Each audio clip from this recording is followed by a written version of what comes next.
Hija, finalmente el abogado logró liberar el dinero de la herencia de tu padre, $60,000. Le conté feliz a mi hija Elena aquella tarde de jueves, mientras sostenía el sobremanila que el abogado Nicolás me había entregado esa misma mañana. Mis manos temblaban, no de miedo, sino de una emoción que no sentía hacía años. $60,000. Era el dinero que mi difunto esposo había dejado guardado, invertido en un seguro de vida que yo ni siquiera sabía que existía. Nicolás me explicó que habían sido meses de trámites, de papeles, de esperas interminables en oficinas grises donde el tiempo parecía detenerse. Pero finalmente, después de casi un año de gestiones, el dinero estaba liberado. Era mío. Era nuestro. Pensé en Elena, en cómo esa cantidad podría ayudarla, en cómo podríamos tal vez hacer algo juntas, tal vez viajar como siempre habíamos soñado cuando ella era niña. Elena estaba sentada en el sofá de mi pequeña sala, revisando su teléfono con esa expresión ausente que siempre tiene cuando está en mi casa. Llevaba puesta una blusa color crema y pantalones negros, el cabello recogido en una cola perfecta. Siempre tan arreglada, siempre tan impecable. Cuando le di la noticia, su rostro cambió. Los ojos se le abrieron enormes, la boca se le entreabrió levemente.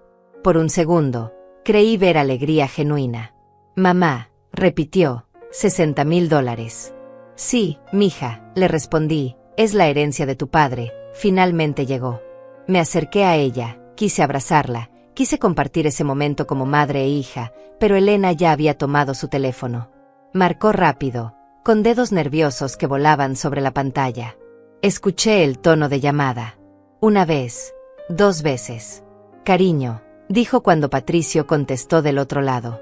Su voz sonaba extraña, acelerada, casi ansiosa. Ven rápido a casa de mi mamá. Hubo una pausa. Necesito que vengas ahora mismo. Mi mamá recibió mucho dinero, ella podrá pagar nuestro viaje. Silencio del otro lado. Patricio dijo algo que no alcancé a escuchar. Elena insistió. Sí, $60,000. Ven ahora. Colgó. Me miró con una sonrisa que no llegaba a sus ojos. Qué buena noticia, mamá, dijo. Patricio viene para acá, quiere saludarte. Asentí, aunque algo dentro de mí se movió incómodo. Ella podrá pagar nuestro viaje. Esas palabras quedaron flotando en el aire espeso de la sala. No me había preguntado cómo me sentía. No me había preguntado qué pensaba hacer con el dinero. No me había abrazado. Solo había llamado a su marido. Los minutos que siguieron fueron extraños. Elena caminaba de un lado a otro de la sala, miraba por la ventana, volvía a sentarse, se paraba otra vez. Yo preparé café en la cocina, como siempre hago cuando hay visitas.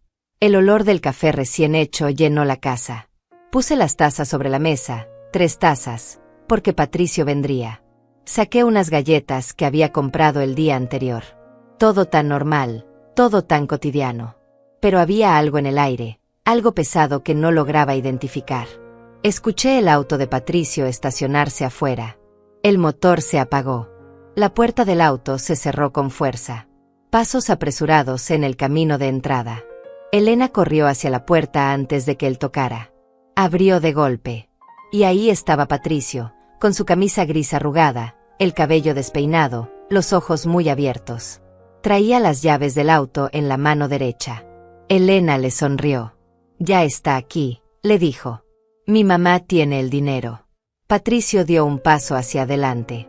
Sus ojos me buscaron a mí, sentada en el sofá con el sobremanila todavía entre mis manos. Nuestras miradas se cruzaron por un segundo. Y entonces pasó algo que nunca olvidaré. Las llaves se le cayeron de las manos. Cayeron al suelo de cerámica con un ruido metálico que retumbó en toda la sala. Patricio se quedó paralizado. Su rostro se puso pálido, completamente blanco, como si hubiera visto un fantasma. Se llevó las manos a la cabeza y gritó. Un grito ahogado, desesperado, que salió desde lo más profundo de su pecho. No, no, no. Eso fue lo que gritó. Elena lo miró confundida. ¿Qué te pasa?, le preguntó. Patricio no respondió. Se quedó ahí parado, respirando agitado, con las manos todavía en la cabeza, mirándome fijamente como si yo fuera el peor de sus problemas. El café se enfrió sobre la mesa. Las galletas quedaron intactas. Y yo, Con mis 68 años y mi sobremanila entre las manos, supe en ese instante que algo estaba terriblemente mal. Ese grito no era de sorpresa. No era de alegría. Era de pánico. De desesperación. De alguien cuyos planes acaban de derrumbarse. ¿Pero qué planes? ¿Qué había en la cabeza de mi yerno que lo hacía reaccionar así ante la noticia de que yo, su suegra, había recibido una herencia? Elena se agachó a recoger las llaves. Patricio seguía inmóvil. Y yo los observaba a ambos, tratando de entender, tratando de encontrar sentido a esa escena absurda que se desarrollaba en mi propia sala. Todavía no lo sabía, pero ese momento, ese preciso instante en que las llaves cayeron al suelo, fue el momento en que mi vida cambió para siempre. Fue el momento en que dejé de ser la madre ingenua que cree en todo lo que le dicen. El momento en que empecé a ver la verdad. Patricio tardó casi 5 minutos en recuperar la compostura. Se sentó en el sillón frente a mí, con las manos temblorosas, evitando mi mirada. Elena le trajo agua. Él bebió despacio, como si cada sorbo le costara un esfuerzo enorme. Yo seguía ahí, con el sobremanila sobre mis piernas, observando aquella escena tan extraña. ¿Qué te pasó?, le pregunté finalmente. Patricio levantó la vista. Nada, suegra, respondió con voz ronca. Es que me sorprendió la noticia. Estoy muy feliz por usted. Pero sus ojos decían todo lo contrario. Sus ojos estaban llenos de miedo. Elena intentó cambiar el tema. Mamá, ¿y qué piensas hacer con el dinero?, preguntó con una sonrisa forzada. Me encogí de hombros. No lo sé todavía, mija. Acabo de recibirlo hace unas horas. Necesito pensar. Tal vez arreglar la casa, tal vez guardar algo para emergencias. Tu padre hubiera querido que lo usara bien. Elena asintió, pero noté cómo su pie golpeaba el suelo con impaciencia. Patricio seguía callado, con la mirada perdida en algún punto de la pared. Esa noche, después de que ellos se fueron, me quedé sola en mi casa vacía.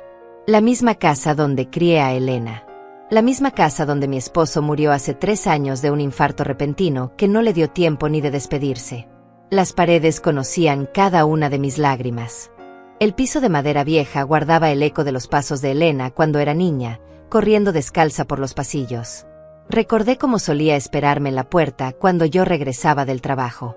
Recordé sus abrazos, su risa, la forma en que decía mamá con esa vocecita aguda que me derretía el corazón. Trabajé 30 años limpiando casas ajenas para darle una buena educación.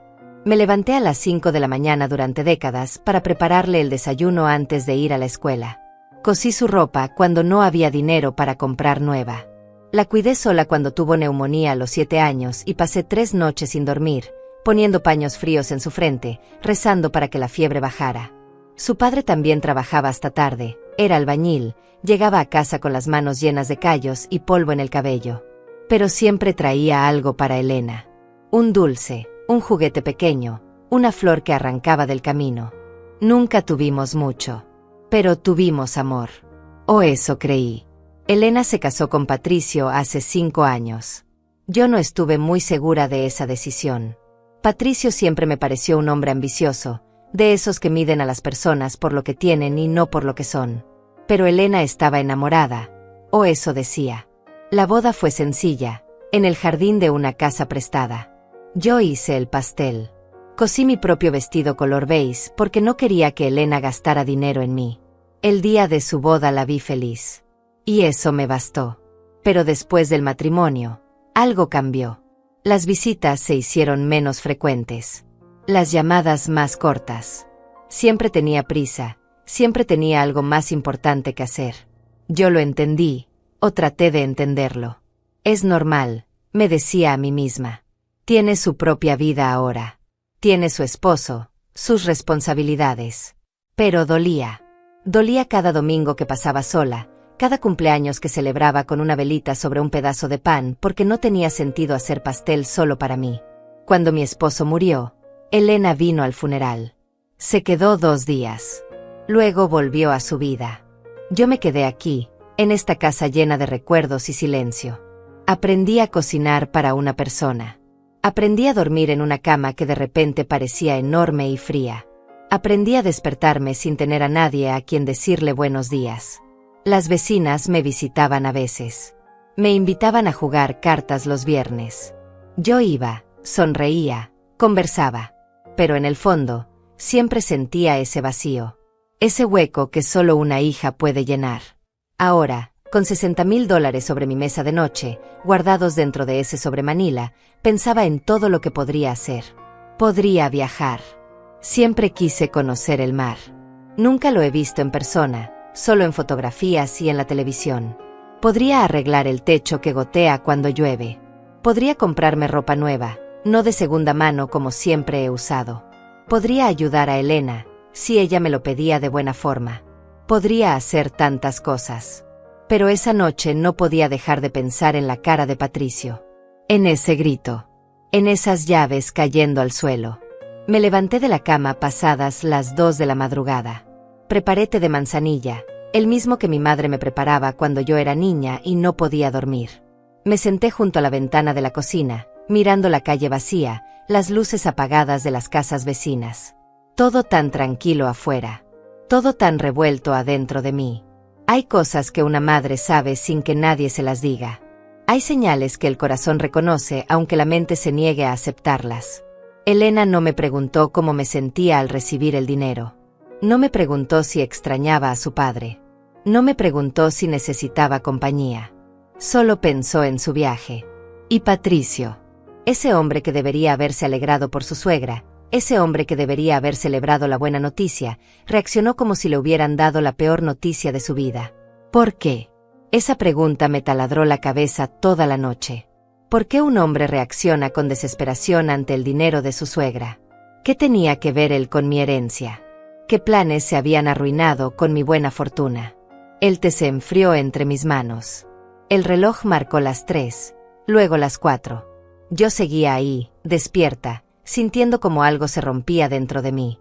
Algo que tal vez llevaba roto hace tiempo, pero que yo me había negado a ver. La imagen de mi hija, mi única hija, la niña que llevé en mi vientre, que amamanté, que protegí del mundo, ahora me parecía la de una extraña. Una extraña que solo me llamaba cuando necesitaba algo. Una extraña que medía mi valor en dólares. Volví a la cama cuando el cielo empezó a aclararse. Cerré los ojos, pero no dormí. Y en ese silencio pesado del amanecer, supe que nada volvería a ser igual. Los días siguientes fueron extraños. Elena me llamó más veces en esa semana que en todo el año anterior. Mamá, ¿cómo estás? Mamá, ¿ya pensaste qué vas a hacer con el dinero? Mamá, necesitamos hablar de algo importante. Siempre con esa voz dulce que no había usado conmigo en años. Siempre con ese tono que sonaba practicado, como si estuviera leyendo un guión. Yo respondía con cautela. Bien, mija. Todavía no decido nada. ¿Qué necesitas? Pero ella nunca iba directo al punto. Rodeaba el tema, hacía preguntas, tanteaba el terreno. El viernes de esa semana, Elena y Patricio vinieron a visitarme sin avisar. Llegaron a media tarde, cuando yo estaba regando las plantas del pequeño jardín que tengo en la entrada. Elena traía una bolsa de pan dulce.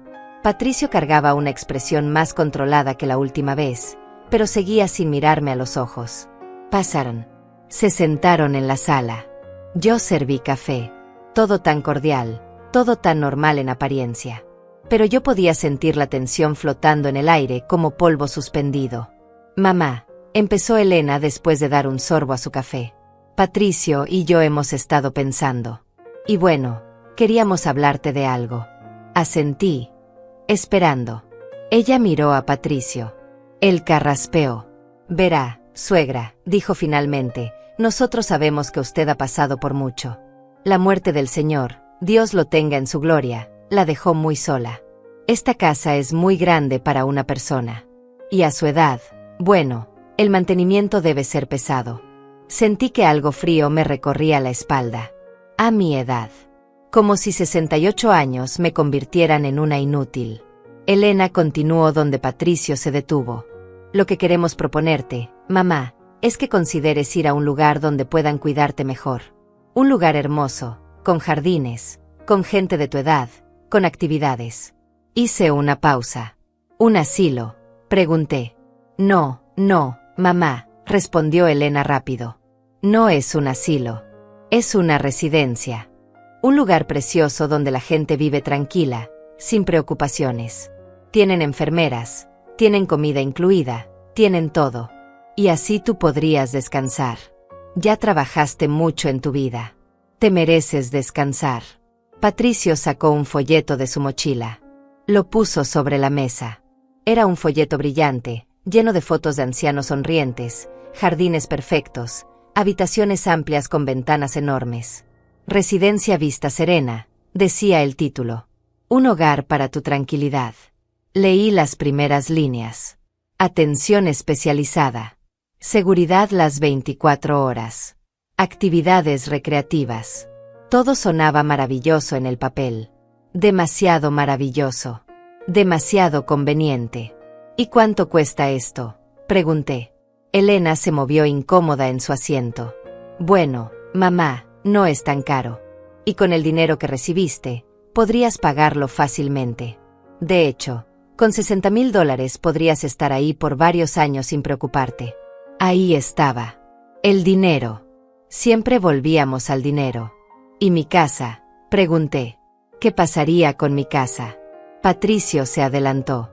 Podríamos venderla, suegra. O rentarla. Así tendría ingresos adicionales. Nosotros nos encargaríamos de todo. Usted solo tendría que firmar algunos papeles. Firmar papeles. Vender mi casa. Irme a una residencia. Todo planeado. Todo pensado. Todo resuelto sin preguntarme realmente qué quería yo. Los miré a ambos. Elena tenía esa sonrisa pegada en el rostro, esa sonrisa que no se movía, que no era real. Patricio jugaba con sus manos, ansioso. Y yo sentí algo que no había sentido antes hacia mi propia hija. Sentí desconfianza. Profunda. Visceral. Como cuando sabes que alguien te está mintiendo, pero todavía no puedes probarlo. No sé, les dije. Es una decisión muy grande. Necesito pensarlo. Elena insistió. Pero mamá, sería lo mejor para ti. Ya no tienes que estar sola, ya no tienes que preocuparte por nada. Imagínate, despertar todos los días y que alguien te prepare el desayuno, que alguien limpie por ti, que tengas amigas con quienes conversar. Sería perfecto. ¿Perfecto para quién?, pensé. ¿Perfecto para mí? ¿O perfecto para ustedes? Les dije que lo pensaría. Que necesitaba tiempo. Elena parecía frustrada, pero asintió. Está bien, mamá. Pero no te demores mucho. Los cupos en Vista Serena se llenan rápido. Es un lugar muy solicitado. Se fueron poco después. Dejaron el folleto sobre mi mesa. Yo lo tomé cuando se fueron y lo leí completo. Cada palabra, cada foto, cada promesa impresa en ese papel brillante. Y entonces noté algo. En la última página, con letra pequeña, había un párrafo sobre los costos. Inscripción, $5,000. Mensualidad, $2,500. Cuidados especiales, cargos adicionales. Hice cuentas mentales. $60,000. Menos $5,000 de inscripción. Quedaban $55,000. Dividido entre $2,500 mensuales. 22 meses. Menos de 2 años. ¿Y después qué? ¿Qué pasaba cuando se acabara el dinero? Me regresaban a casa. Pero espera. Si vendían mi casa, ya no tendría a dónde regresar. Entonces, ¿qué? Me quedaba ahí para siempre, dependiendo de Elena y Patricio. Dependiendo de su buena voluntad. Dependiendo de que ellos quisieran seguir pagando. Esa noche no pude cenar. El estómago se me había cerrado. Me senté en el sillón donde mi esposo solía sentarse a ver las noticias. Cerré los ojos y traté de escuchar su voz. ¿Qué harías tú?, le pregunté al silencio. ¿Qué me aconsejarías? Pero no hubo respuesta. Solo el silencio espeso de esta casa vieja, este refugio que ahora querían arrebatarme. Al día siguiente, sábado, decidí caminar hasta la casa de mi vecina Miranda. Miranda tiene 65 años y vive sola desde que su esposo la dejó hace una década. Ella y yo nos conocemos desde hace más de 20 años. Solíamos tomar café juntas todas las semanas, pero con el tiempo, las visitas se espaciaron. La vida se vuelve así a veces. La gente se aleja sin razón, solo porque los días pasan y las rutinas cambian. Toqué su puerta. Miranda abrió con una sonrisa sincera. Renata, qué sorpresa. Pasa, pasa. Su casa olía a canela y café recién hecho. Nos sentamos en su cocina pequeña y luminosa. Le conté todo. El dinero, la reacción de Patricio, la propuesta de la residencia, mis dudas, mis miedos. Miranda me escuchó sin interrumpir. Cuando terminé, suspiró profundo. Renata, dijo finalmente, yo no quiero asustarte. Pero algo aquí no suena bien. ¿Por qué tanta prisa? ¿Por qué ya tienen todo investigado? ¿Por qué Patricio reaccionó así cuando te vio con el dinero? Me encogí de hombros. No lo sé, Miranda. Tal vez solo quieren ayudarme. Tal vez realmente piensan que es lo mejor para mí. Ella negó con la cabeza. O tal vez quieren tu dinero. Y tu casa. Piénsalo. Si te vas a esa residencia, si vendes la casa, ellos controlan todo. El dinero, la propiedad, tu futuro. Quedas completamente en sus manos. Sus palabras me cayeron como piedras. Pesadas. Dolorosas. Ciertas. No quería creerlo. No quería aceptar que mi propia hija pudiera estar planeando algo así. Pero los hechos estaban ahí. La reacción de Patricio. La insistencia de Elena. El folleto que ya tenían preparado. Los papeles que querían que firmara. Todo encajaba en un plan. Un plan que no me incluía a mí como protagonista, sino como un obstáculo que debían remover. Miranda me tomó la mano. Renata, sé cuidadosa. No firmes nada todavía. No tomes decisiones apresuradas. Y si necesitas ayuda, aquí estoy. Asentí, con un nudo en la garganta. Gracias. Miranda. Gracias por escucharme. Volví a casa caminando despacio, sintiendo el peso de mis 68 años en cada paso. El cielo estaba nublado. Parecía que iba a llover. Y yo me sentía igual. Nublada. A punto de estallar. Pero todavía aguantando. Todavía de pie. Entré a mi casa. Cerré la puerta. Me apoyé contra ella y finalmente dejé salir las lágrimas. Lloré por la hija que creí tener. Lloré por el dinero que debió ser una bendición y se estaba convirtiendo en una maldición. Lloré por mí misma, por esta mujer vieja y cansada que ya no sabía en quién confiar. Pero en medio de esas lágrimas, algo más empezó a nacer. Algo pequeño, pero firme. Una determinación. Una certeza. No iba a dejarme engañar. No iba a firmar nada. No iba a rendirme. No todavía. El lunes por la mañana, Elena apareció en mi casa otra vez. Esta vez venía sola. Traía una carpeta color gris bajo el brazo y esa sonrisa que ya empezaba a parecerme una máscara. Mamá, dijo al entrar, vine para que hablemos con calma. Patricio está trabajando, así que podemos conversar solo tú y yo, como antes. Como antes. Qué irónico. Antes ella no venía a visitarme. Antes yo era la que llamaba y ella siempre tenía alguna excusa para no venir. Pero ahora, con $60,000 de por medio, de repente yo era prioridad. Nos sentamos en la mesa del comedor. Elena abrió la carpeta y sacó varios papeles. Reconocí algunos documentos legales. Otros parecían formularios. Había uno con el membrete de Vista Serena. Mamá, mira, empezó diciendo mientras organizaba los papeles frente a mí. Ya hice algunas averiguaciones. Fui personalmente a la residencia y hablé con la directora. Es un lugar hermoso, mamá. De verdad. Tienen un jardín precioso con fuentes, las habitaciones tienen televisión propia y organizan paseos cada semana. Imagínate, podrías ir al parque, al cine, a la iglesia. Todo organizado. Sin que tengas que preocuparte por nada. Tomó uno de los papeles. Este es el contrato de admisión. Solo necesitamos tu firma aquí, y aquí, y aquí. Señaló 3 espacios marcados con X rojas. Y este otro papel es para autorizar la venta de la casa. O si prefieres, podemos rentarla. Pero sería más fácil venderla, mamá. Así tendrías el dinero disponible y no tendrías que preocuparte por inquilinos ni problemas de mantenimiento. La miré fijamente. ¿Y quién manejaría ese dinero? Elena. quien se encargaría de la venta. Ella sonrió con esa dulzura artificial. Nosotros, mamá, Patricio y yo. Para eso somos tu familia. Para cuidarte.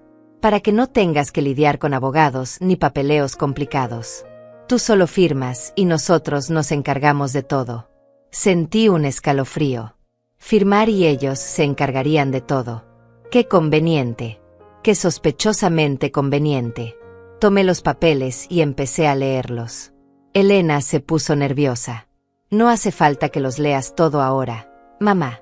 Son muchas páginas. Yo ya los revisé. Está todo en orden.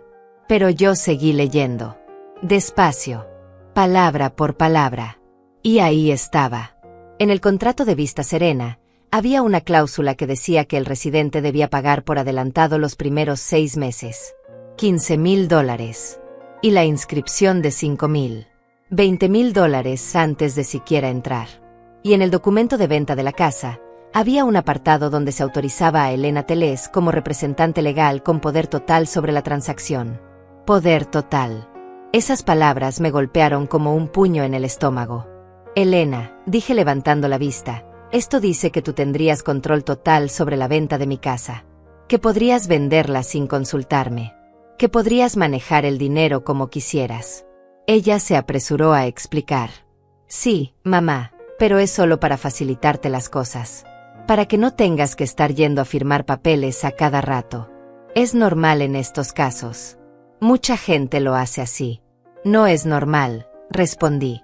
Normal sería que yo estuviera presente en cada paso. Normal sería que me consultaran cada decisión. Elena cambió de táctica. Su voz se volvió más suave, más triste. Mamá, pensé que confiabas en mí. Soy tu hija. Todo lo que quiero es tu bienestar. Mira cómo vives aquí, sola, en esta casa tan grande. ¿Qué pasa si te caes y nadie está aquí para ayudarte?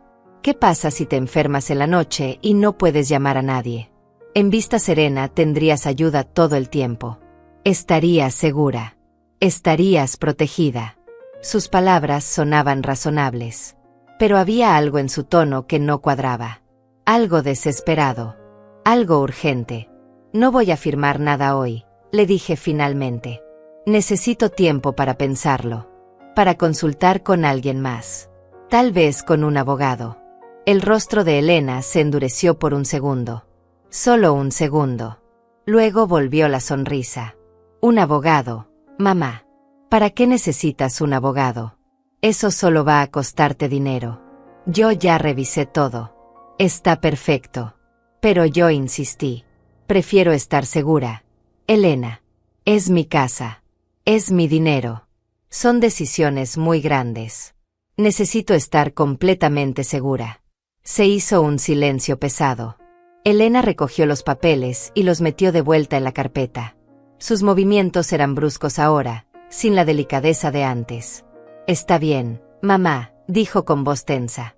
Piénsalo. Pero no te demores mucho. Como te dije, los cupos se llenan rápido. Y además, mientras más pronto te mudes, más pronto podrás empezar a disfrutar de tu nueva vida. Se paró. Tengo que irme. Patricio me está esperando. Nos vemos pronto. Salió sin abrazarme, sin besarme la mejilla, sin mirar atrás. Me quedé sentada en esa mesa durante mucho tiempo después de que Elena se fue. Los papeles ya no estaban, pero su presencia seguía flotando en el aire. Poder total. Venta inmediata. Firma aquí. Todo diseñado para que yo entregara el control de mi vida sin darme cuenta. Me levanté y fui a mi habitación. Saqué el sobremanila de debajo del colchón, donde lo había escondido. Los $60,000 seguían ahí, en un cheque que todavía no había cobrado. Un cheque que representaba toda mi seguridad futura, toda mi libertad. Esa tarde llamé al abogado Nicolás. Le expliqué la situación. Él escuchó en silencio y luego suspiró. Señora Renata, me dijo, tenga mucho cuidado. Lo que me describe suena a un intento de apropiarse de sus bienes. Si firma esos documentos, especialmente el que le da poder total a su hija, usted perdería el control de todo. Su casa, su dinero, sus decisiones. Todo quedaría en manos de ella. Me recomendó no firmar nada sin que él lo revisara primero. Me recomendó también que cobrara el cheque y pusiera el dinero en una cuenta a mi nombre, solo a mi nombre. Al día siguiente fui al banco. Cobré el cheque. Abrí una cuenta nueva. Una cuenta que solo yo podía manejar. El empleado del banco me explicó cómo funcionaba, cómo podía hacer retiros, cómo podía ver mi saldo. Me dio una tarjeta. Era la primera vez en mi vida que tenía una cuenta bancaria solo mía. Siempre había sido la cuenta de mi esposo, donde yo solo podía sacar dinero para los gastos de la casa. Pero esta era mía. Completamente mía. Cuando salí del banco, sentí algo extraño. Una mezcla de alivio y miedo. Alivio porque el dinero ahora estaba seguro. Miedo porque sabía que cuando Elena se enterara, las cosas se pondrían difíciles. No le conté a nadie que había cobrado el cheque. Guardé la tarjeta en mi cartera, debajo de unas fotos viejas. Y esperé. Esperé a ver cuál sería el siguiente movimiento de Elena y Patricio. No tuve que esperar mucho. El jueves, Elena me llamó. Mamá, ya pensaste en lo que hablamos. Ya tomaste una decisión. Le dije que todavía estaba pensando. Que necesitaba más tiempo. Ella suspiró con impaciencia. Mamá, no entiendo por qué te demoras tanto. Es una oportunidad increíble. La mayoría de la gente estaría feliz de tener un lugar como Vista Serena esperándola. Le respondí que era una decisión importante y que no iba a apresurarme. Hubo un silencio tenso del otro lado. Entonces Elena dijo algo que me heló la sangre. ¿Sabes qué, mamá? Patricio y yo estuvimos hablando. Y pensamos que tal vez necesitas ayuda para tomar esta decisión. A tu edad, a veces es difícil ver las cosas con claridad. Tal vez deberíamos ir juntas a que un doctor te evalúe. Para asegurarnos de que estás bien, de que puedes tomar decisiones por ti misma. Me quedé muda. Un doctor. Para evaluarme. Para determinar si era capaz de decidir sobre mi propia vida. Elena, dije con voz temblorosa, yo estoy perfectamente bien. No necesito que ningún doctor me evalúe. Ella insistió. Es solo por precaución, mamá. Para tu propio bien. Nosotros te queremos y queremos asegurarnos de que estás tomando las mejores decisiones. Colgué. No pude seguir escuchando. Me temblaban las manos. Me temblaba todo el cuerpo. Ahora querían declararme incapaz. Querían quitarme hasta el derecho de decidir. Y entonces lo entendí. Lo entendí todo. Esto nunca había sido sobre mi bienestar. Nunca había sido sobre cuidarme. Esto era sobre el dinero. Sobre la casa. Sobre controlar todo lo que yo tenía. Me senté en el suelo de la cocina y lloré. Lloré como no había llorado desde la muerte de mi esposo. Pero esta vez no lloraba por soledad. Lloraba por traición. Por el dolor de saber que mi propia hija, la niña que cargué en mi vientre, me veía como un obstáculo. Como algo que debían remover para conseguir lo que querían. Lloré hasta que no me quedaron más lágrimas. Y cuando me levanté del suelo, algo había cambiado en mí. Ya no era la madre ingenua que creía en todo. Ya no era la víctima silenciosa. Ahora era una mujer que sabía la verdad. Y que iba a hacer algo al respecto. El viernes por la tarde, mientras regaba las plantas del jardín, escuché un auto estacionarse frente a mi casa. No era el auto de Elena. Era uno que no reconocía. Un auto pequeño, color blanco, con algunas abolladuras en la puerta. Del auto bajó Miranda. Renata, me llamó mientras caminaba hacia mí con pasos apresurados. Necesito hablar contigo. Es urgente. La hice pasar. Se veía agitada, nerviosa. Sus manos temblaban ligeramente mientras se sentaba en el sofá. Miranda, ¿qué pasa?, le pregunté. Ella respiró hondo antes de hablar. Renata, yo trabajo medio tiempo en un cartorio. Lo sabes. Hago registros, archivo documentos, ese tipo de cosas. Asentí. Sí, lo sé. Ella continuó. Ayer, mientras organizaba unos papeles nuevos, vi algo que me llamó la atención. Un documento de procuración. Una procuración a nombre tuyo. Me incliné hacia adelante. ¿Cómo? Yo no he firmado ninguna procuración. Miranda negó con la cabeza. Lo sé. Por eso me preocupé. Tomé el documento y lo revisé. Renata, la firma no es tuya. Yo conozco tu firma. Esta es diferente. Alguien la falsificó. Sentí que el piso se movía debajo de mí. Falsificaron mi firma. ¿Quién? ¿Para qué? Miranda sacó un papel doblado de su bolso. Hice una copia. Sé que no debería, podría meterme en problemas, pero eres mi amiga. Y después de todo lo que me ayudaste cuando lo perdí todo, no podía quedarme callada. Me entregó el papel. Lo desdoblé con manos temblorosas. Era una procuración completa. Un poder legal total. Otorgado a Elena Teles. Con fecha de hace 2 semanas. 2 semanas. Justo después de que yo recibí la herencia. Seguí leyendo. El documento le daba a Elena poder total sobre mis cuentas bancarias, mis propiedades, mis decisiones médicas, mis finanzas. Todo. Era como si yo hubiera dejado de existir como persona independiente y Elena ahora fuera mi dueña. Y al final, una firma. Una firma que se suponía era mía, pero que yo jamás había escrito. Miranda, susurré, esto significa que... Ella completó mi frase. Significa que legalmente, Elena puede vender tu casa sin tu permiso. Puede acceder a tus cuentas. Puede internarte en cualquier lugar que ella decida. Puede hacer lo que quiera contigo y con lo tuyo. Me llevé las manos a la boca para contener un grito. ¿Cómo es posible? ¿Cómo pueden hacer algo así? Miranda se acercó y me tomó las manos. Renata, esto es fraude. Es un delito muy grave. Pero necesitamos actuar rápido.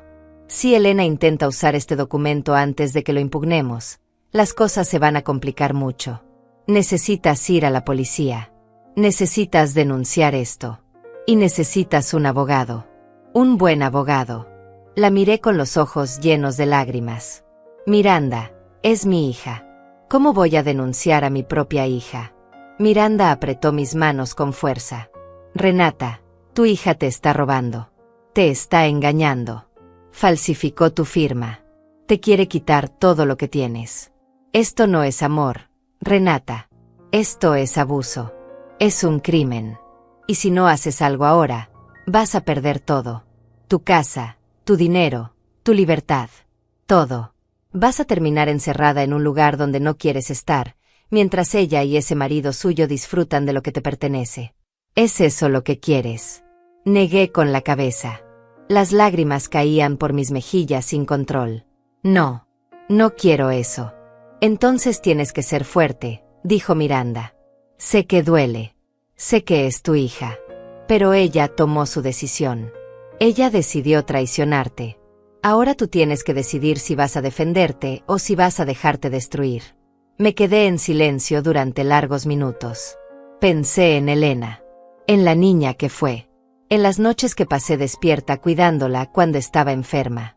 En los sacrificios que hice. En todo el amor que le di. Y luego pensé en la mujer en que se había convertido. En su frialdad. En su urgencia por deshacerse de mí. En esos papeles que quería que firmara. En esa procuración falsa. Tienes razón, dije finalmente. Necesito defenderme. Miranda sonrió con tristeza. Esa es mi Renata. La mujer fuerte que conozco. Ahora, escúchame bien. Yo te voy a ayudar. Pero necesitamos ser inteligentes. No puedes confrontar a Elena todavía. Si ella se da cuenta de que sabes, puede acelerar sus planes. Puede intentar internarte de emergencia usando ese documento falso. Tenemos que reunir más pruebas. Tenemos que construir un caso sólido. Y luego, cuando tengamos todo listo, actuamos. Me explicó el plan. Primero, yo iría con el abogado Nicolás a denunciar la falsificación. Él iniciaría el proceso legal para invalidar la procuración. Segundo, necesitábamos grabar conversaciones. Conseguir evidencia de las intenciones de Elena y Patricio. Tercero, revisar si había más documentos falsos. Tal vez ya habían intentado vender la casa. Tal vez ya habían movido dinero que yo no sabía que tenía. Miranda conocía gente en el registro civil, en el catastro, en el banco. Podía ayudarme a investigar. Pasamos toda esa tarde planeando. Miranda hizo llamadas. Habló con gente que le debía favores. Yo llamé al abogado Nicolás y le expliqué la situación. Él se mostró alarmado. Señora Renata, esto es muy serio. Venga a mi oficina mañana a primera hora. Traiga el documento. Vamos a iniciar acciones legales inmediatamente. También vamos a poner una alerta en el registro de propiedad para que nadie pueda vender su casa sin que usted esté presente y lo autorice personalmente. Esa noche no dormí. Me quedé sentada en la sala, con todas las luces apagadas, mirando las sombras que la luna dibujaba en las paredes. Pensé en mi vida, en cómo había llegado a este punto. 68 años. Viuda. Traicionada por mi propia hija. Pero también pensé en que no estaba completamente sola. Miranda estaba conmigo. El abogado Nicolás estaba dispuesto a ayudarme. Y yo todavía tenía fuerzas. Todavía tenía lucidez. Todavía podía luchar. El sábado por la mañana fui a la oficina de Nicolás. Le mostré la copia del documento. Él lo revisó con cuidado, con una lupa incluso, comparando la firma falsa con mi firma real en mi identificación. Esto es claramente una falsificación, dijo. La inclinación de las letras es diferente. La presión del trazo también. Esto lo hizo alguien que intentó copiar su firma, pero no lo logró perfectamente. Vamos a denunciar esto ante la fiscalía. Y vamos a solicitar medidas cautelares para proteger sus bienes. Nicolás me hizo firmar varios documentos. Documentos reales esta vez, con mi firma verdadera, donde yo revocaba cualquier poder que supuestamente hubiera otorgado. Donde dejaba claro que yo era la única persona autorizada para tomar decisiones sobre mi vida y mis bienes. También redactó una carta dirigida a Vista Serena, informándoles que cualquier contrato a mi nombre que no tuviera mi firma notariada era fraudulento y que no debían aceptar ningún pago ni reservación sin mi presencia física. Salí de esa oficina sintiéndome un poco más segura. Pero sabía que lo más difícil todavía estaba por venir. Tenía que conseguir que Elena o Patricio confesaran sus intenciones. Tenía que grabarlos. Nicolás me había dado un pequeño dispositivo de grabación. Un aparato discreto que podía llevar en el bolsillo. La próxima vez que vinieran a visitarme, yo estaría lista. Yo tendría pruebas. Pruebas que no podrían negar. El domingo, Elena me llamó. Mamá, voy a ir a verte mañana. Necesitamos terminar de arreglar lo de la residencia. Ya esperamos demasiado. El tono de su voz había cambiado. Ya no era dulce. Era firme. Casi amenazante. Está bien, mija, respondí con voz tranquila. Te espero. Colgué y respiré profundo. Mañana sería el día. Mañana conseguiría las pruebas que necesitaba. Esa noche preparé todo. Revisé que el dispositivo de grabación funcionara correctamente. Practiqué cómo encenderlo sin que se notara. Lo puse en el bolsillo de mi suéter color verde, el que siempre uso. Preparé café. Saqué tazas. Todo tenía que parecer normal. Todo tenía que parecer como cualquier otra visita. Pero en mi interior, yo sabía que nada volvería a ser normal. Que esta era la última vez que recibiría a Elena como mi hija. Después de mañana, ella sería la mujer que intentó robarme. La mujer que falsificó mi firma. La mujer que quiso encerrarme para quedarse con lo mío. Me senté en mi cama y miré las fotografías en mi mesita de noche. Había una de Elena cuando tenía 5 años. Estaba sonriendo, con 2 dientes de leche faltando, abrazando un muñeco de felpa. Se veía tan inocente, tan pura, tan llena de amor. ¿Cuándo cambió? ¿En qué momento esa niña dulce se convirtió en esta mujer capaz de hacerle tanto daño a su propia madre? Tal vez siempre fue así y yo no quise verlo. Tal vez el dinero solo sacó a la luz lo que siempre estuvo ahí. Guardé la fotografía en un cajón. No quería verla mañana. No quería que me hiciera dudar. No quería que el recuerdo de esa niña me impidiera hacer lo que tenía que hacer. Apagué la luz. Cerré los ojos. Y esperé a que llegara el amanecer. El amanecer del día en que todo cambiaría. El día en que yo dejaría de ser la víctima y me convertiría en algo más. En una mujer que lucha. En una mujer que se defiende. En una mujer que no se rinde. Aunque eso significara perder a mi hija para siempre. El lunes amaneció gris. Nubes pesadas cubrían el cielo como si supieran lo que estaba por venir. Me levanté temprano. A las 6 de la mañana. Me duché. Me vestí con mi suéter verde donde llevaba escondido el dispositivo de grabación. Desayuné sin hambre. Solo un poco de pan tostado y té. El estómago se me había cerrado por los nervios. Revisé 3 veces que el aparato funcionara.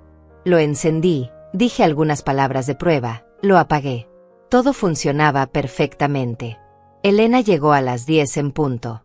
Venía con Patricio. Los dos entraron a mi casa con expresiones serias. Ya no había sonrisas falsas. Ya no había dulzura fingida. Elena traía otra vez la carpeta gris. Patricio cargaba un maletín negro. Se sentaron frente a mí en la sala. Yo encendí discretamente la grabadora en mi bolsillo. Mamá, empezó Elena sin rodeos, esto ya se está tardando demasiado. Necesitamos que firmes los papeles hoy. Ya hicimos la reservación en Vista Serena. Ya pagamos el depósito. Todo está listo. Solo faltas tú. ¿Pagaron el depósito?, pregunté. ¿Con qué dinero? Elena y Patricio se miraron entre sí. Patricio habló. Suegra, nosotros adelantamos el dinero. $5,000. Pero obviamente usted nos los va a reembolsar cuando firme todo. Es parte del proceso. Sentí la rabia subir por mi pecho, pero me mantuve calmada. Necesitaba que siguieran hablando. Necesitaba que se incriminaran solos. ¿Y si yo no quiero ir a Vista Serena?, pregunté con voz suave. ¿Qué pasa con esos $5,000? Elena suspiró con impaciencia. Mamá, ya hablamos de esto. Es lo mejor para ti. Ya no puedes vivir sola. Mira este lugar. Está descuidado. Tú estás descuidada. Necesitas ayuda profesional. Y nosotros ya no podemos seguir preocupándonos todo el tiempo por ti. Tenemos nuestras propias vidas. Nuestros propios problemas. Ah, dije. Entonces esto es por ustedes. No por mí. Patricio intervino con tono irritado. No empiece con eso, suegra. Estamos haciendo esto por todos. Usted estará mejor cuidada y nosotros tendremos tranquilidad. Elena abrió la carpeta y sacó los mismos papeles de antes. Más otros nuevos. Mamá, aquí está el contrato de Vista Serena. Aquí está la autorización de venta de la casa. Y mostró un documento nuevo. Este es un poder notarial completo. Con esto nosotros podremos manejar todas tus cuentas, todas tus finanzas, todo. Será más fácil para todos. La miré fijamente. Ustedes ya tienen un poder notarial a mi nombre, dije. Uno que yo nunca firmé.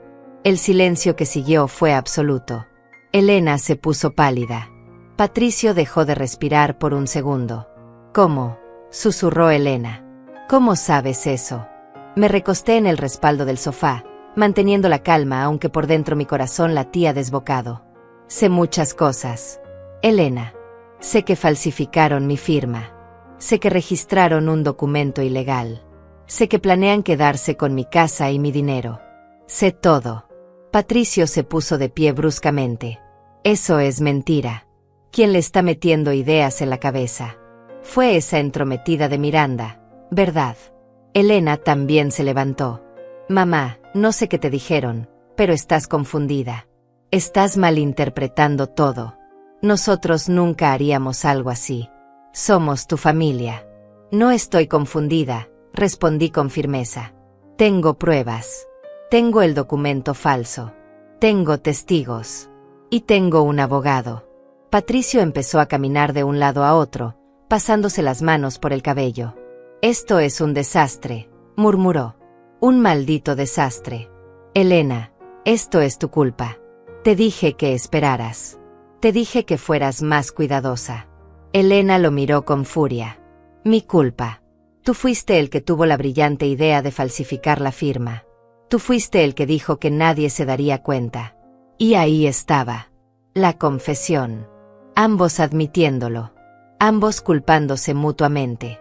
Yo me quedé sentada, escuchando, mientras la grabadora en mi bolsillo capturaba cada palabra. Patricio señaló a Elena con el dedo. Yo solo quería el dinero para pagar nuestras deudas. Tú fuiste la que dijo que tu mamá ya estaba vieja, que no necesitaba tanto, que sería fácil convencerla. Elena gritó. No me eches la culpa a mí. Los dos estábamos de acuerdo. Los dos necesitábamos ese dinero. Los observé discutir como dos extraños. Como dos criminales peleando por su botín. Y en ese momento, todo el amor que alguna vez sentí por Elena se evaporó. Se convirtió en algo frío. En algo duro. En aceptación. Aceptación de que mi hija no era quien yo creía. Aceptación de que había perdido a mi niña hace mucho tiempo. Tal vez nunca la tuve realmente. Basta, dije con voz fuerte. Ambos se quedaron callados y me miraron. Quiero que salgan de mi casa. Ahora. Y no vuelvan nunca. Elena dio un paso hacia mí. Mamá, podemos arreglar esto. Podemos hablar. No hay nada que arreglar, respondí. Ustedes falsificaron mi firma. Intentaron robarme. Intentaron encerrarme. Eso no se arregla con palabras. Eso se arregla con la justicia. Patricio soltó una risa amarga. La justicia. Usted no va a ir a la policía. No va a denunciar a su propia hija. No tiene el valor. Me puse de pie. Mis piernas temblaban, pero me mantuve firme. Ya fui a la policía. Ya presenté la denuncia. Ya todo está en manos de las autoridades. Y tengo esta conversación grabada. Así que sí, Patricio, sí tuve el valor. El rostro de Patricio se descompuso. Nos grabaste. Eres una vieja manipuladora. Elena empezó a llorar. Mamá, ¿cómo pudiste? ¿Cómo puedes hacernos esto? Somos tu familia. ¿Cómo pudieron ustedes? Respondí. ¿Cómo pudieron traicionarme así? Ustedes dejaron de ser mi familia el día que decidieron robarme. Patricio tomó a Elena del brazo. Vámonos. Esto ya no tiene solución. Nos vemos en corte. Y que sepa, señora, que vamos a pelear. Vamos a decir que usted está senil, que no sabe lo que hace, que necesita un tutor legal. Vamos a pelear hasta el final. Háganlo, dije con una calma que no sabía que tenía. Peleen todo lo que quieran. Yo tengo la verdad de mi lado. Y la verdad siempre gana. Salieron dando un portazo. El ruido resonó en toda la casa. Me quedé de pie en medio de la sala, temblando, con lágrimas corriendo por mis mejillas. Pero no eran lágrimas de derrota. Eran lágrimas de liberación. Acababa de enfrentar a mi hija. Acababa de plantarme firme. Acababa de defender lo que era mío. Y aunque dolía, aunque el corazón se me partía en pedazos, sabía que había hecho lo correcto. Me senté en el sofá y saqué el dispositivo de grabación. Lo apagué. Lo sostuve en mis manos como si fuera un tesoro. Porque lo era. Era la prueba. Era mi salvación. Era mi arma. Llamé al abogado Nicolás. Le conté lo que había pasado. Le dije que tenía la grabación. Él me pidió que fuera a su oficina inmediatamente. Tomé mi bolso, guardé la grabadora, cerré la casa con llave y salí. El cielo seguía gris, pero yo sentía algo diferente. Sentía que por primera vez en mucho tiempo, yo tenía el control. Yo estaba al mando de mi propia vida.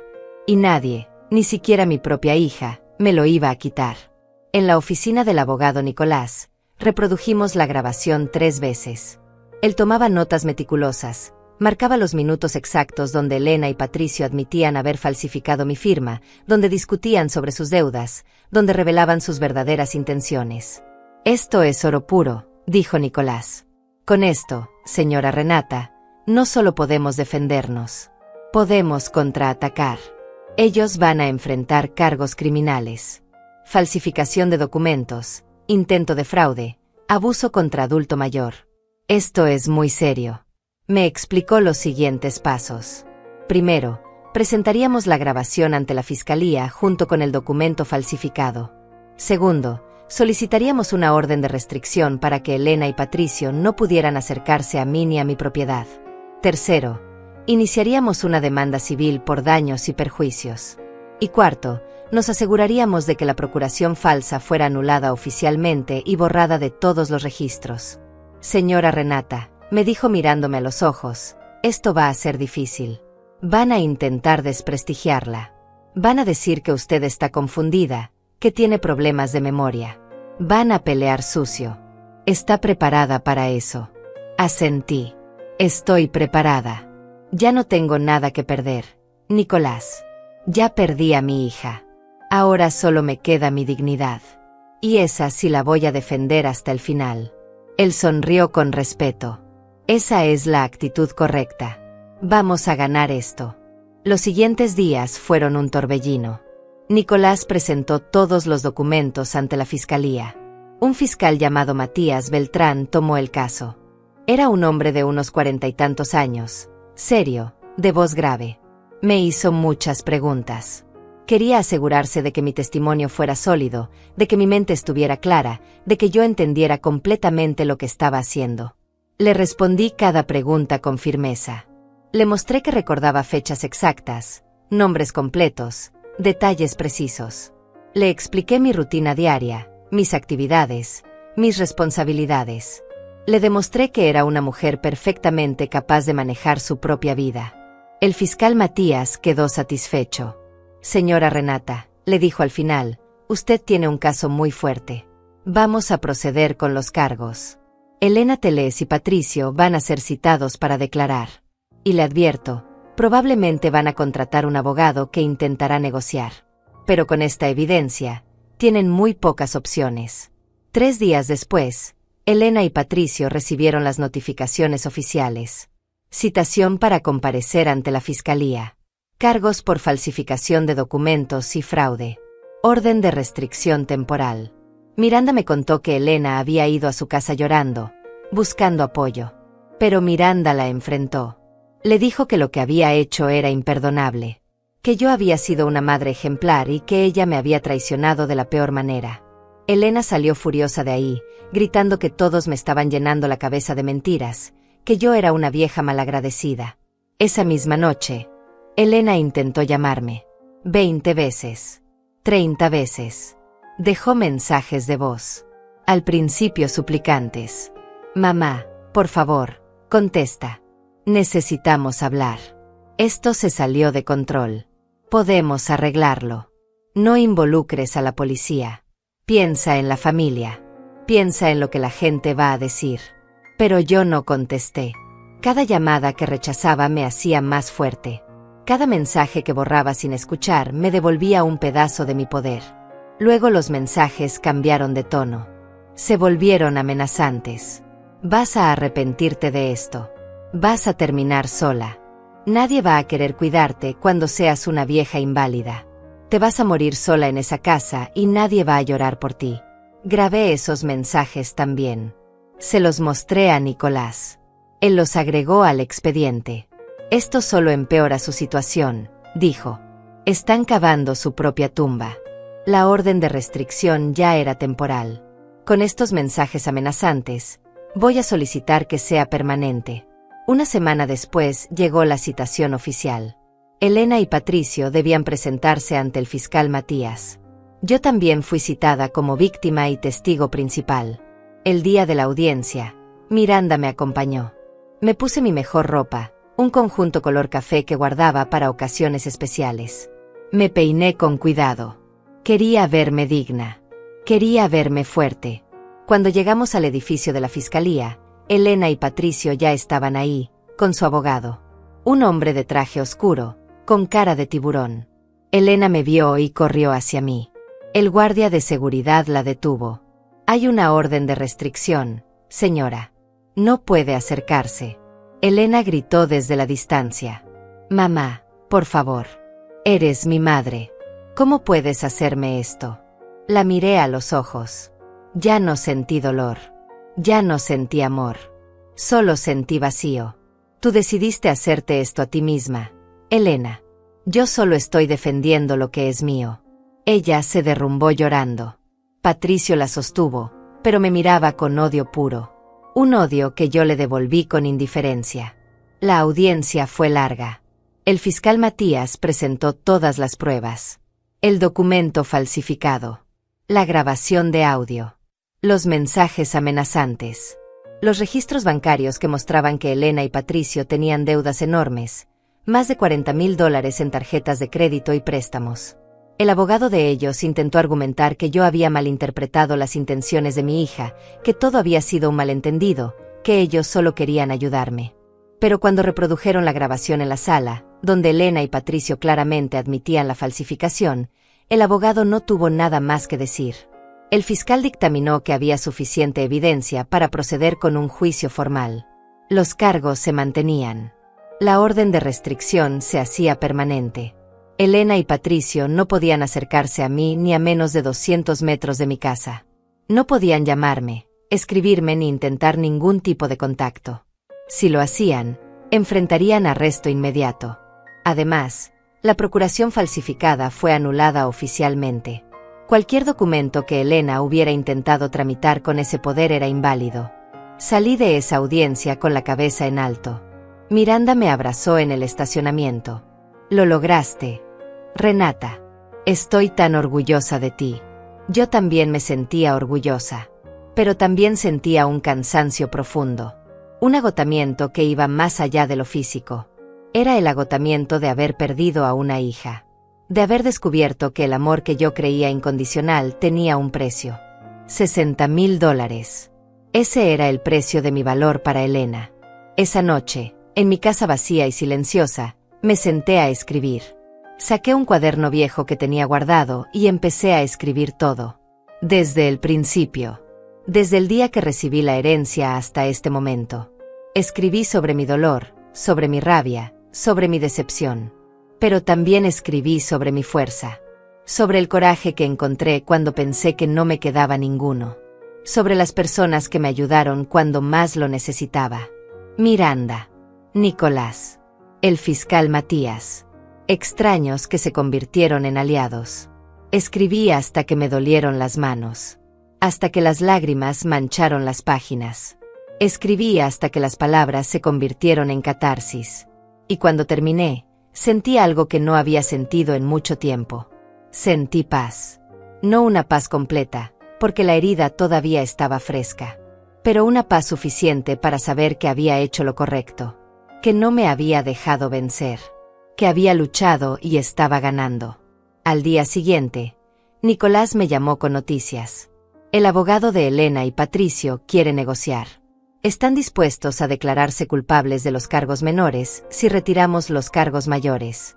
Quieren evitar la cárcel. ¿Qué recomienda usted?, le pregunté. Él suspiró. Depende de lo que usted quiera, señora Renata. Si quiere justicia completa, seguimos adelante con el juicio y buscamos la condena máxima. Pero eso significa más meses de proceso, más audiencias, más estrés. Si acepta la negociación, ellos admiten su culpa, quedan con antecedentes penales, pagan una multa, y usted puede cerrar este capítulo más rápido. Pensé durante mucho tiempo antes de responder. ¿Qué quería yo realmente? Venganza. No. Justicia. Sí. Pero también quería paz. Quería cerrar esta puerta y empezar a reconstruir mi vida. Acepto la negociación, dije finalmente. Pero con una condición. Quiero que admitan públicamente lo que hicieron. Quiero que quede registrado oficialmente que intentaron defraudarme. Quiero que sus nombres queden marcados. Que la gente sepa quiénes son realmente. Nicolás sonrió al otro lado del teléfono. Eso puedo conseguirlo. Déjemelo a mí. Una semana después, Elena y Patricio firmaron la declaración de culpabilidad. Admitieron haber falsificado mi firma. Admitieron haber intentado apropiarse de mis bienes mediante engaño. Fueron condenados a libertad condicional, servicio comunitario, y una multa de $10,000 que debían pagarme como restitución. Sus nombres quedaron registrados en el sistema judicial. Cualquiera que buscara sus antecedentes encontraría estos cargos. Y lo más importante, la orden de restricción permanente se mantuvo. Nunca más podrían acercarse a mí. Los meses que siguieron fueron de transformación silenciosa. La noticia del caso se filtró en el vecindario. No porque yo la contara, sino porque estas cosas siempre se saben. La gente habla. Los vecinos preguntan. Y pronto todos supieron que Elena y Patricio habían intentado robarme y que yo los había denunciado. Las reacciones fueron variadas. Algunos me admiraban. Me decían que había sido muy valiente. Otros me miraban con lástima, como si denunciar a mi propia hija fuera algo de lo que debería avergonzarme. Pero a mí ya no me importaba lo que la gente pensara. Había descubierto algo fundamental durante todo este proceso. Había descubierto que mi valor no dependía de lo que otros opinaran de mí. Ni siquiera dependía de lo que mi hija pensara de mí. Mi valor estaba en mí misma. En mi capacidad de levantarme cada mañana. En mi fuerza para defender lo que era justo. En mi decisión de no ser víctima. Miranda me visitaba cada semana. Tomábamos café en mi cocina y hablábamos de todo menos del juicio. Hablábamos de nuestras vidas, de nuestros sueños postergados, de las cosas que queríamos hacer antes de ser demasiado viejas. Un día, Miranda me dijo algo que cambió mi perspectiva. Renata, tienes 68 años. Estadísticamente, podrías vivir 20 años más. Tal vez más. Eso es mucho tiempo. Demasiado tiempo para pasarlo encerrada en esta casa, reviviendo lo que pasó. Necesitas hacer algo nuevo. Necesitas vivir. Tenía razón. Yo había pasado los últimos meses consumida por el proceso legal, por el dolor de la traición, por la pérdida de Elena. Pero ahora que todo había terminado, ¿qué me quedaba? Una casa vacía. Recuerdos amargos. Y $60,000 que seguían intactos en mi cuenta bancaria. Dinero que Elena nunca pudo tocar. Dinero que era mío. Completamente mío. Para hacer lo que yo quisiera. Empecé a hacer listas. Cosas que siempre quise hacer pero nunca pude. Viajar al mar. Aprender a conducir. Tomar clases de algo, lo que fuera. Comprar ropa nueva. Ir al teatro. Comer en restaurantes elegantes. Cosas simples para otros, pero que para mí representaban libertad. Representaban vida. Representaban que todavía había tiempo. Todavía había posibilidades. Lo primero que hice fue inscribirme en una escuela de manejo. La instructora se llamaba Valeria. Era una mujer de unos 50 años, paciente y amable. Cuando le dije mi edad, ella sonrió. Nunca es tarde para aprender, señora Renata. He tenido estudiantes de hasta 80 años. Usted está jovencita todavía. Sus palabras me hicieron reír. Hacía tanto tiempo que no me reía de verdad. Las primeras clases fueron aterradoras. El auto se me apagaba constantemente. Confundía el acelerador con el freno. Valeria tenía que agarrar el volante cuando yo me distraía. Pero poco a poco, fui mejorando. Aprendí a sentir el auto. A confiar en mis reflejos. A no tener miedo. Después de 2 meses de práctica, presenté el examen. Y lo pasé. A mis 68 años, obtuve mi licencia de conducir. El día que recibí la licencia, lloré. Pero no de tristeza. De alegría. De orgullo. Miranda estaba conmigo y me abrazó fuerte. Lo lograste, me dijo. Ahora eres imparable. Compré un auto usado. Nada lujoso. Un auto pequeño, color plateado, económico y confiable. La primera vez que lo conduje sola, mis manos temblaban. Pero cuando salí a la calle, cuando sentí el volante entre mis manos y la libertad de poder ir a donde yo quisiera sin depender de nadie, supe que había tomado la decisión correcta. Conduje hasta el mar. Era algo que había soñado hacer toda mi vida. Tardé 4 horas en llegar. Me detuve varias veces en el camino para descansar, para tomar café, para asegurarme de que iba bien. Pero llegué. Y cuando vi el océano por primera vez en mi vida, me quedé sin palabras. Era más grande de lo que imaginaba. Más hermoso. Más poderoso. Me quité los zapatos y caminé por la arena. El agua fría tocó mis pies. Y me sentí viva. Completamente viva. Mientras tanto, supe por comentarios de vecinos lo que estaba pasando con Elena y Patricio. Su matrimonio se estaba desmoronando. Patricio culpaba a Elena por todo. Decía que ella lo había convencido de participar en el fraude. Elena lo culpaba a él. Decía que todo había sido idea de Patricio. La verdad era que ambos eran igualmente culpables. Y ahora ambos estaban pagando las consecuencias. Patricio perdió su trabajo. Su empleador se enteró de los cargos criminales y lo despidió. Elena tuvo que dejar el pequeño negocio de repostería que tenía porque nadie quería comprarle a alguien con antecedentes por fraude. Tuvieron que vender su casa para pagar las deudas. Se mudaron a un apartamento pequeño en un barrio peligroso. Y según los rumores, estaban en proceso de divorcio. Parte de mí sentía pena. Parte de mí todavía recordaba a la niña que Elena fue. Pero la mayor parte de mí sabía que esto era justicia. No venganza. Justicia. Ellos tomaron decisiones. Ellos planearon robarme. Ellos falsificaron documentos. Ellos amenazaron con declararme incapaz. Y ahora enfrentaban las consecuencias naturales de sus acciones. Yo no les había hecho nada. Ellos se lo habían hecho a sí mismos. Un día, 6 meses después del juicio, recibí una carta. No tenía remitente, pero reconocí la letra. Era de Elena. La abrí con manos temblorosas. Decía simplemente esto: mamá, sé que no merezco tu perdón. Sé que lo que hice fue imperdonable. No tengo excusas. Solo quiero que sepas que lo siento. Que me arrepiento cada día. Que he perdido todo, incluyendo lo más importante: a ti. No espero que me respondas. Solo necesitaba decirte esto. Tu hija que te falló. Leí la carta 3 veces. Busqué sinceridad entre las palabras. Busqué verdadero arrepentimiento. Y tal vez estaba ahí.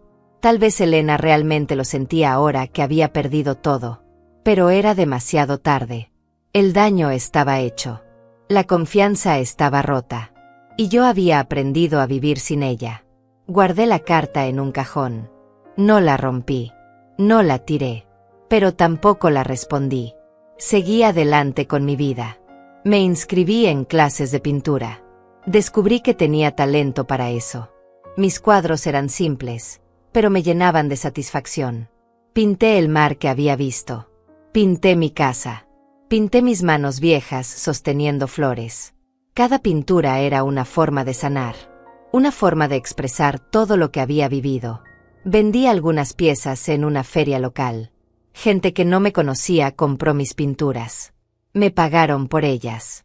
Y aunque el dinero no era mucho, el hecho de que alguien valorara mi trabajo, mi arte, mi expresión, significaba más que cualquier cantidad.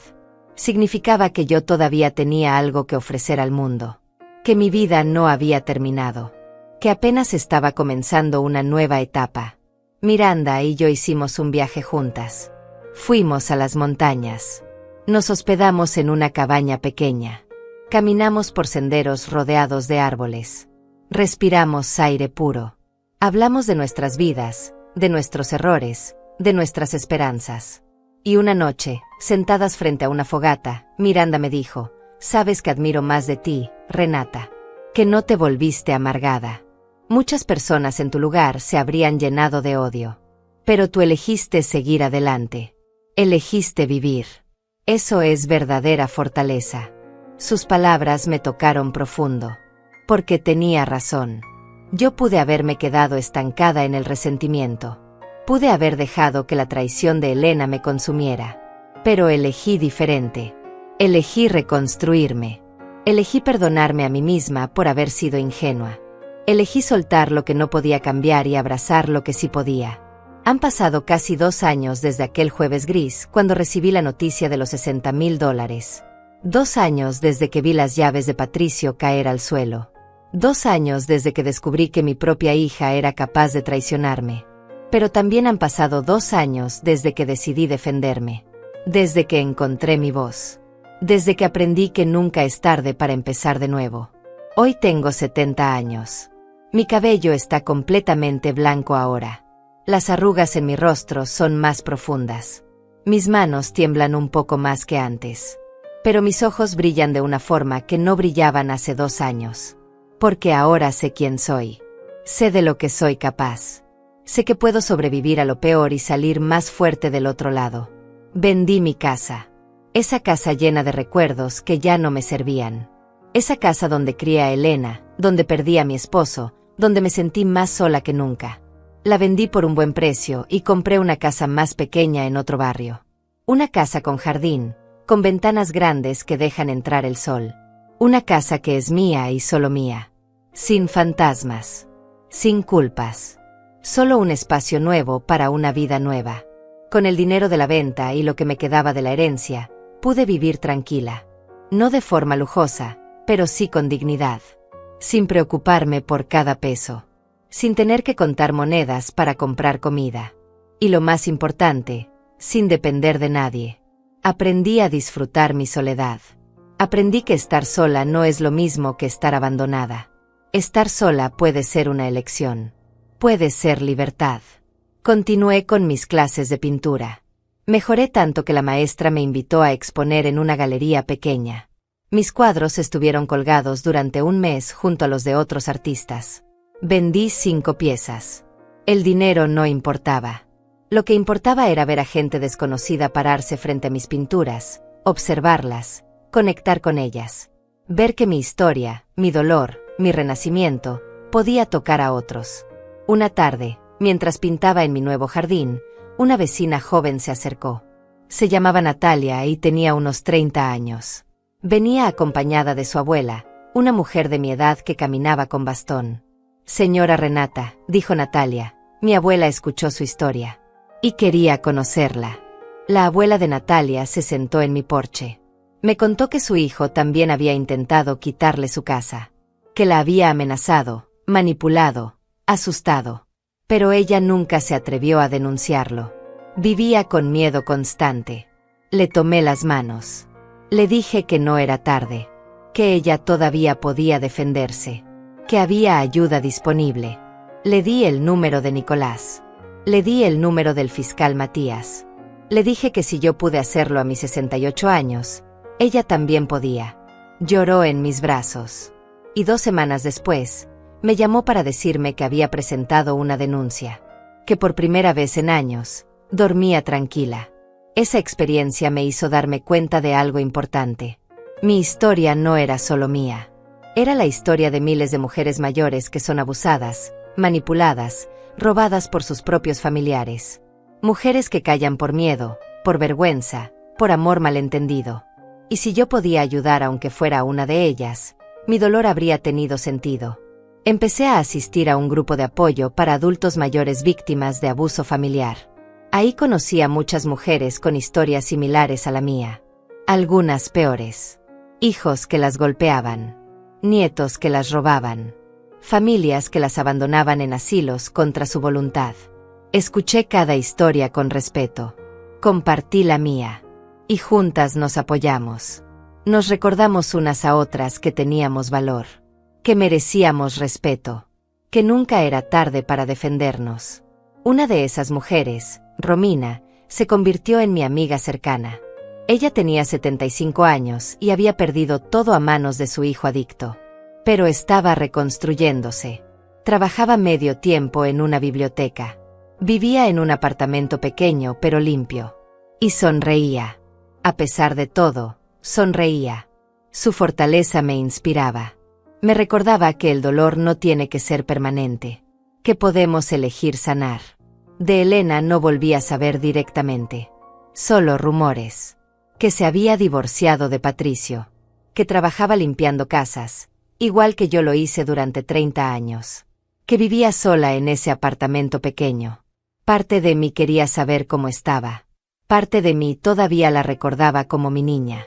Pero la mayor parte de mí había hecho las paces con su ausencia.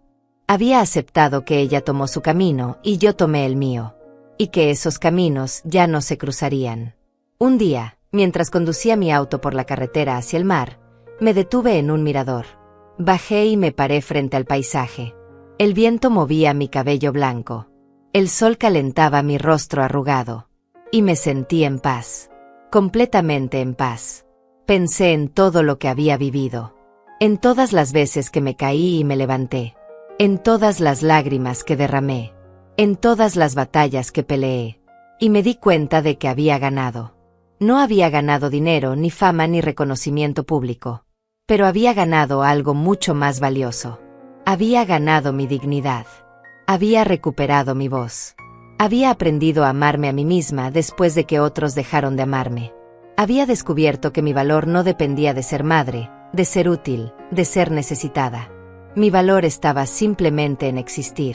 En ser Renata. En ser yo. Volví a mi auto y seguí conduciendo. Llegué al mar cuando el sol comenzaba a ponerse. Me senté en la arena y observé cómo el cielo se pintaba de naranja, rosa, morado. Los colores que nunca había podido apreciar antes porque siempre estaba demasiado ocupada sobreviviendo. Pero ahora tenía tiempo. Ahora tenía paz. Ahora tenía vida. Saqué mi cuaderno, el mismo donde había escrito toda mi historia hace 2 años. Lo abrí en una página en blanco. Y empecé a escribir una carta. No para Elena. No para Patricio. Sino para mí misma. Para la mujer que fui. Para la mujer que soy ahora. Querida Renata, escribí. Sobreviviste. Cuando pensaste que no podrías, lo hiciste. Cuando el mundo te traicionó, encontraste fuerzas en tu interior. Cuando tu hija te abandonó, te encontraste a ti misma. No fue fácil. No fue rápido. Pero lo lograste. Y ahora, a tus 70 años, estás viviendo la vida que siempre mereciste. Una vida en tus propios términos. Una vida sin miedo. Una vida con libertad.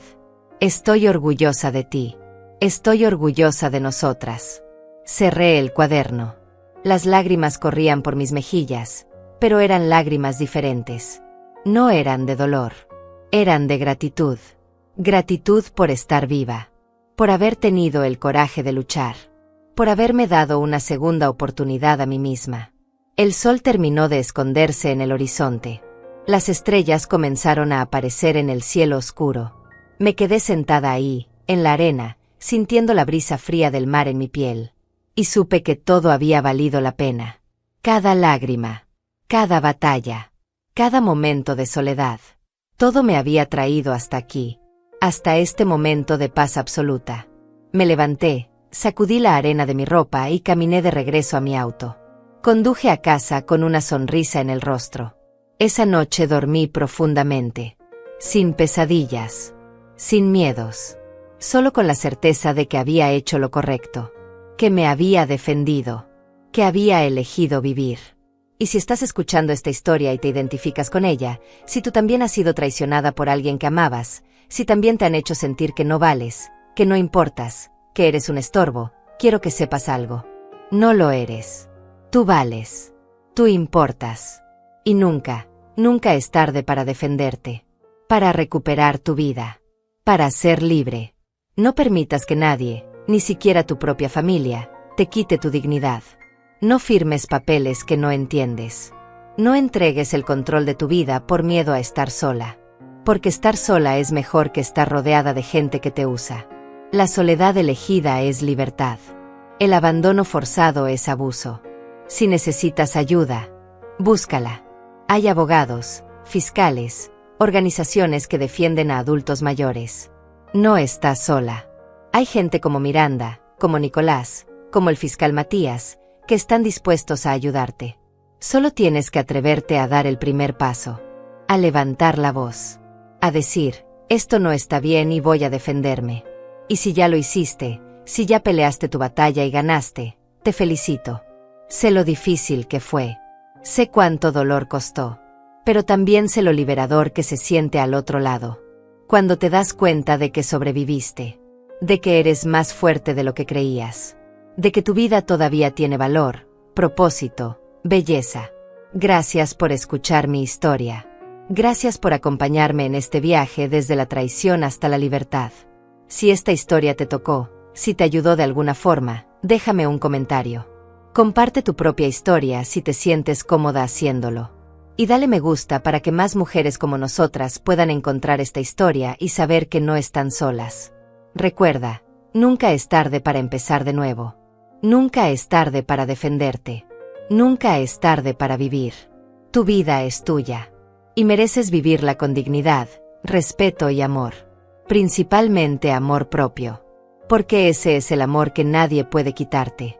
El amor que siempre estará ahí, esperando a que lo descubras. Yo soy Renata. Tengo 70 años. Y mi vida recién está comenzando.